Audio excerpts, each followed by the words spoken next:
We have a shocking update on Love is Blind Season 8. But before we start, when we did our review for the reunion, some of y'all dragged us. I would say a lot. Yeah. But did we get anything wrong, though? Come on now. Absolutely not. Majority of our comments and our feedback was correct. Can we be adults about things? Especially for Ben and Sarah. Which is why we're going to start with them. Okay, so Sarah girl, you set your supporters up. Before the altar, Sarah and Ben agreed on saying no, which is why when he said no, he wasn't surprised like Devin was. Yes. Virginia. You remember that couple? Of course. Okay. We can get to them too. But they've agreed on continuing the relationship and being boyfriend and girlfriend and dating and all that stuff, okay? When they said no at the altar, then he slid this comment that it took us off guard. He was like, I want to still continue dating you if you would let me. Yeah, you're being desperate at this point. She said no. Yeah, Move he's on. still trying to be a good guy. Like, I was with the girlies that were standing with Sarah just a bit. I wasn't, but I was like, Ben, stop. But apparently, that was part of the plan. Mm-hmm.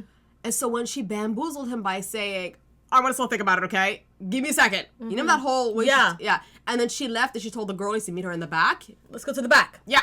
Basically, she was talking to her mom and her sister. Ben was shocked, and that's why he told the other cast members from Love is Blind. Like Molly and Lauren. I need to talk to Sarah, because, again, this was a part of the program. And little did we know, Sarah tells the crew or production that it's not going to work between me and him. Okay, I don't see a future. I think she's kind of blaming it on, like, he won't grow. And we don't align with the same values and everything. And she kind of says that. She says that in the car with her sister and her mother. Yeah. So... But then again, is that what you're telling Ben as well, Sarah? Because we are confused. That's not what he's reading. Allegedly, from this point, you guys are supposed to still be together. Makes no sense. Now fast forward to the reunion, because that's the first time we hear the case of Nashville. Now Sarah is a nurse and she travels for work sometimes. So during the pod session, she told Ben, that's what I do.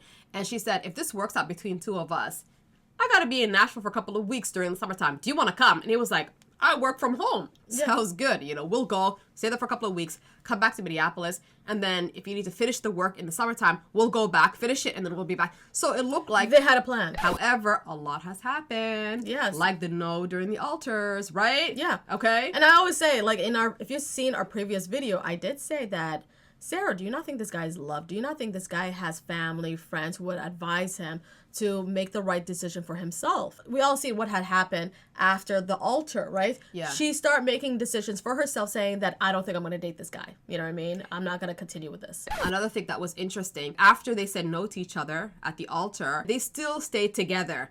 And they were living together for about a week and a half. Yeah. Now, they were going back and forth about arrangement. See, Sarah thinks Nashville is still on. Yeah. And she told him that, I feel like I want to stay there the whole summer. So not this whole week there and a week back. No, she said I was there the whole summer. And she told him, do you want to come the full summer with me? Like, who's running this show?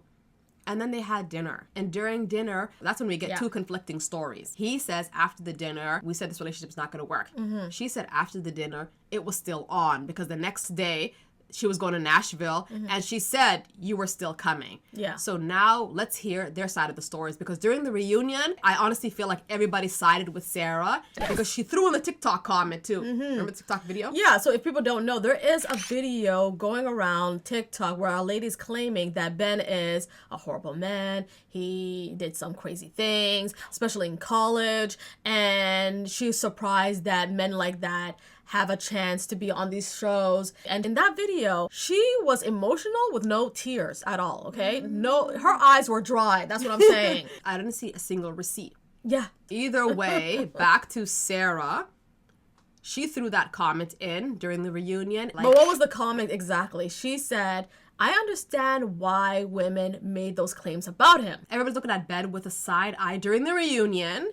And so he goes ahead and he tells his part of the stories through a series of videos. Days before she left, she had told me she decided, you know what, I'm just going to go there all summer and work because it makes more sense for her, which it did make more sense. She made more money. She had her own living situation. She's a wouldn't nurse. have to sublease her apartment. But that's not what we talked about. Also, we were kind of in a fragile state right now. Just had a crazy experience being on the show. And now it was done. Makes sense. No more filming, anything like that. Okay. And so we were trying to figure out, is this right? Do we want to do long distance? Do we want to try and figure this out? Now, at this point, we're all questioning, are they together or not together? Mm-hmm. She says in the reunion that they were still together and she was going to Nashville, which is like 12 hours and a half drive. They were still in communication. They were texting each other. And when she got there... Even though she said, I didn't hear from him much. Oh, we're going to see that. Okay. Now, when she got there, she realized that he removed her from Find My Friends. Then, do that? Yeah. Okay.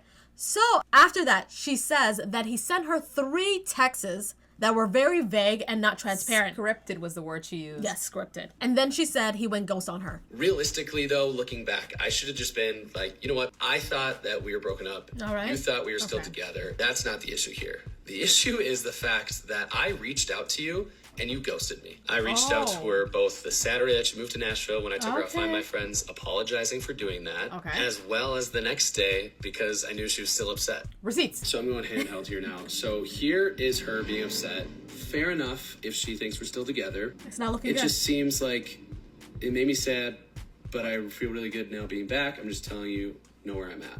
Okay. In this case, she still thinks we're together, but that response just doesn't seem that like we're still together. Explain. Then it goes on, I'm sorry, and I hope we talk about it together. We want to, as a team effort, to keep respect for one another and continue to be on good terms. Good terms. Do you say to be on good terms if you're still dating someone? I don't think so. Sarah, come to the front, okay? From the text message, we're getting that you're mad that he removed you off of Find My Friends, right? The location thing. And that you're saying it felt weird to me and it made you feel sad, but that's okay. I'm just letting you know that. And he says, I'm sorry. I know I should have handled that better. It's just that my heart is broken and I'm trying to figure out how to handle this day by day. That sounds genuine. Okay? And then she said, I'd hope we'd be able to talk about it together whenever we needed and wanted to, as a team effort to keep our respect for one another and continue on good terms. That sounds like you're not together. Sarah, you're admitting that y'all are not together. Y'all went back to just being cordial and friends. That's what you're admitting. Here was another apology that I had, and she thumbs upped it, which I guess was enough of a reply for her. And I felt bad, and I was thinking about it the whole day. So I texted her another apology here, and this was the text that she said had no weight to their words. So I'll let you guys kind of have the opinion. Yeah, we're reading this. We're reading this. He says, hey, I want to apologize for just removing location stuff out of the blue and not calling you on your drive to Nash. Okay. I do care about you a lot, and I guess I'm just wanting to protect my heart. I cried a lot yesterday morning and today, and I know there are things I should have done better yesterday. I'm just trying to do my best with respecting you and stay on good terms and still care for my own feelings.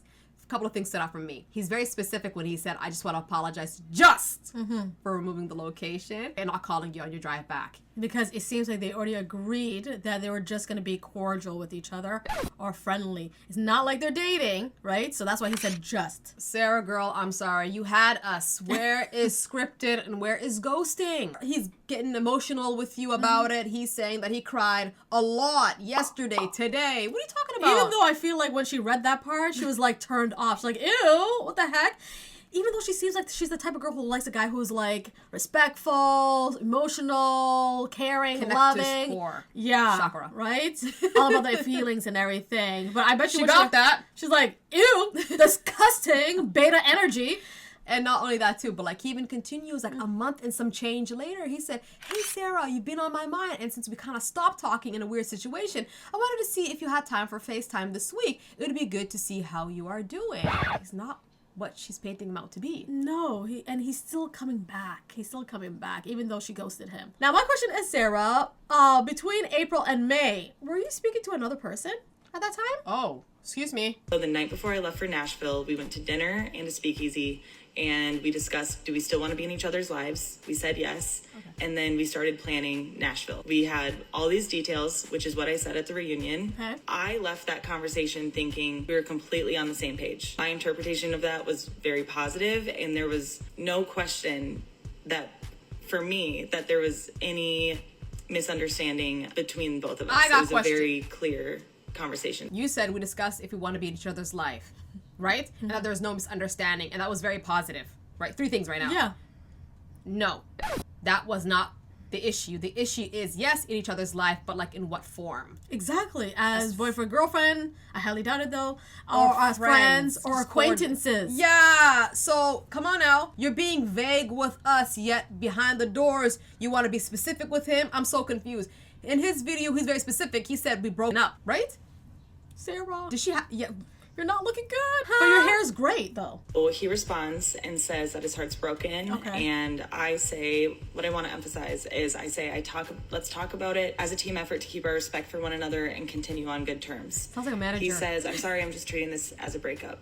I liked the He message said it straightforward. because that was news to me. I don't know what happened within like the 24 hours of our conversation that we had. Then hit up with the great question night that mark. we had, What is that drinking about? champagne together. Why thumbs up? Why are you co-signing?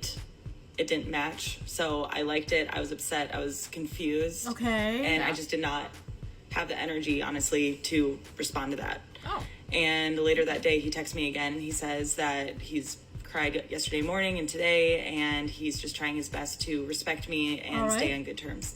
Which, that is just one example of using my same language. I heard that multiple times during filming. So what are you saying? And it just made me question the sincerity of the text and overall his feelings. Kara. You're saying he's using your language and now you're doubting the sincerity of it. So your lingo, your verbiage. Are you fake in what you say then? Yeah. So you know what you're saying, which It's is not cap. transparent, it's not sincere, and it's cap, right? Like what you just said. And after you're saying that he learned this stuff from you and he's throwing it back at you, I don't know what kind of grown man is going to say, I cried yesterday morning and today. That sounds sincere to me. No, she's giving me a covert narcissist. Okay? She wants to have like autonomy about how she feels and I want to do the things my way and yada yada yada. But you want to emotionally manipulate and control how he's supposed to operate as well. You don't have that power. Like you don't at all with nobody. Like she got away with that a lot. And like here, my point of view. Okay, go ahead. I said from the jump, Sarah gives off the impression that, BLM, social matter, all that stuff is important to me. When in reality, I know straight up the reason why Ben and her are not together is because her sister and like her social circle got into her ear and saying this guy's not for you. And for those reasons, even though a lot of people point out you don't have any POC friends around you too. Did you see the wedding? Yeah, she didn't have any. He had more POC friends around him. It seems like he is everything she said she is. You know what I'm saying? So I'm just doubting how serious she was about these causes and if they were the main driving factor for the separation. Or maybe it's just the fact that her sister and her sister's partner said this guy's not for you. Like he's just whack. Like he's not for you. Find somebody else. And she did, allegedly. Yeah, she did. Okay. Now my question is, when she had all those hives on her, like when she was like, when she had all red. those, yeah. What do you think it was about? I think she knew that she was very guilty. I knew she was preparing some kind of a lie. And her body was rejecting it. Was reacting. When you look at Joey beside her, right? His face was extremely red too. And I remembered some conversations we had, which consisted of us agreeing not to date anyone from the show, as well as the fact that... Let's talk about this big issue. But first, let's deal with the corny Ben. Yeah. I personally don't see an alarming issue about this guy, especially in the small time that we were given. I definitely see POC friends around him, so I'm sure they've engaged in him with conversations that matter to them, right? However, there's a lot of people I know in my life that are apolitical, okay, or fence sitters. Does it mean they're bad people? No. Sometimes you need to just pull them out. Like, we have siblings in our household that unless you tell them the protest is tomorrow and we're going, let's go. Yeah. They're going to be just kind of like slow. Right. Yeah. So is he slow? We don't know. I'm going to say this. In the reunion, we all saw that he couldn't even defend himself properly. Okay? Yeah. He doesn't like conflicts. He doesn't like being confronted. Confrontational, exactly. So he backs up or he says, oh, I forgot, or I don't remember. I don't know. Yeah. I don't know. Ooh. Speak up, Be a man. Something about him there. But I don't feel like he's actively, against communities. Or harming people. Stuff like that. I don't know. No, I haven't seen evidence yet. However, Sarah, we do find out that you did Monica dirty and how you're not a girl's girl. Yeah. So before the reunion, Sarah was consoling Monica and telling her that, I got your back. I'm here for you and everything. So don't worry. Even though Monica... She was going through it with Joey. She was going through it with Joey. She was spilling her guts to Sarah. Now, during the reunion, Vanessa asked Joey and Sarah, what's going on between you two? Right. It was a surprise for Monica. Because oddly, they were sitting next to each other. And remember when we did the reunion? I paused right at the end and I took a screenshot and I posted for you guys to see it. And I'm like, why they're standing next to each other and talking. Mm-hmm. And then some of y'all told us this a long time ago, maybe episode 3 or something, that Sarah had some cute comments to say about how... he looks like Tarzan. Yeah. Mm-hmm. He looks good. But we kind of slid it off because we thought she's lying. It's like... In the end, Monica made her own statement. She was shocked about it. She couldn't believe it. Basically, it was a betrayal. Then Sarah made her statements, and this is what she said. I don't want to respond, but I do need to defend my character. What has been said is exaggerated and misleading. The timeline isn't accurate, and no point was I consoling Monica while secretly going behind her back. Our recollections of the conversation we had are very different. I wish Monica the best, and hope we can move forward. Let me chop it up with you guys. What has been said is exaggerated and misleading. I don't care if it's exaggerated or misleading. Are you seeing Joey? Point blank and period. You let me worried about if it's exaggerated and stretched. Exactly. Right? Plus, didn't you said that? Yeah, they had that conversation, Ben and her, that they won't date anybody from the cast. So here you are, dating Joey. Okay. From all the guys there, you're dating Joey, the guy who's like not sincere. Shh. And then she says, our recollections of the conversation we had are very different. It's very interesting how there's a lot of miscommunication with the conversations you have with people like Ben. A lot of misunderstanding. Now Monica, a lot of misunderstanding. You seem to be the common denominator, friend. You know, I find it very odd. From all the guys, she chose Joey, the guy who's disingenuous, who literally torpedoed his relationship with Monica because he didn't want to tell her that, oh, I'm not physically attracted to you. From Monica, Joey, Ben, and Sarah, all of them, I feel like Monica was the most genuine and in her journey. How about Virginia and Devin? Now that's a whole nother conversation. You guys, please like this video, subscribe to our channel. I know we took a hiatus. I was extremely ill, okay? Then you got sick. Then I got sick. So, yeah, it's not like we were partying, having fun and everything. No. Plus there was Ramadan. Yeah. We was sick of so it was a disaster. We were a mess. And then we didn't even celebrate Eid very well. We're back though, guys. We're back. With the video, so see you next time. Bye.